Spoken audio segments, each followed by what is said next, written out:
ஆயிரம் கோடி நிலவுகள் பூத்த முகம் மாறு அந்த ஆதிசிவன் பிள்ளை மேனி முழுதும் திருநீரு.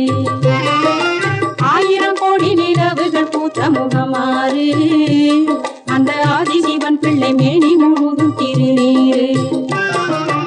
ஆணவ சூரனை கீறி கிழித்திட வேலோடு பன்னிருகையின் அமர்ந்திருக்கின்ற இடம் திருச்செந்தூரு.